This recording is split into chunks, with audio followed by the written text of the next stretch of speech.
Let me tell you the story. One of Greek mythology's most infamous monsters, the hydra. This isn't just a snake with attitude. This is the lernean hydra. Picture this. You're in ancient Greece, standing at the edge of the murky swamps of Lerna. Locals whisper that this marsh is the gateway to the underworld, and right there, lurking in the shadows, is the hydra. A gigantic serpent with multiple heads.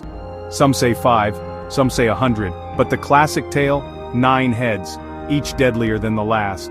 Now the hydra didn't just bite, its breath was poison, its blood was toxic. If you cut off one head, 2 more would sprout back instantly. It was regeneration taken to a terrifying extreme. Poison and unstoppable regrowth, a deadly combination. Enter Hercules. On his list of 12 labors, the second task was to slay this beast. At first he tried slicing off the heads, but like a really bad game of whack-a-mole, they just kept coming back. Double. Here's where it gets clever. Heracles' nephew Iolaus tags in with a torch.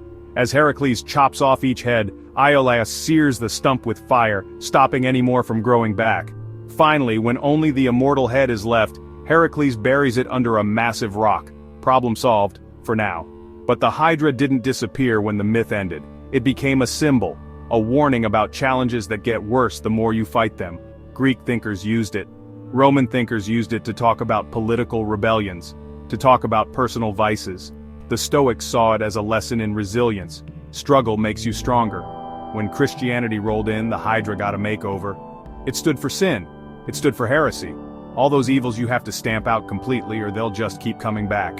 Fast forward to the 1700s, scientists find a real hydra, a tiny freshwater creature that can regrow its whole body from just a piece. Name sound familiar? These little guys became the poster child for regeneration research. Inspiring studies on immortality, inspiring studies on stem cells.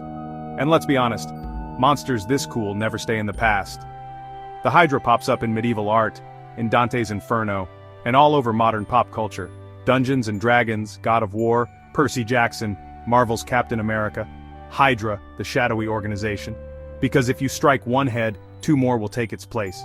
So next time you hear the word hydra, remember, it's more than just a monster. It's a symbol of persistence, overwhelming odds, and the wild power of regeneration.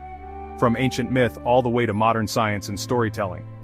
The hydra began as a mythic monster, evolved into a symbol of persistence and multiplying problems, then became a biological model for regeneration, and sparked real science into how life repairs itself. Today it lives on in stories, games, and symbols. A monster, a metaphor, a microscopic marvel. The hydra keeps returning in new forms, and it still has something to teach us. Like, subscribe and dive into more myths, and thanks for watching.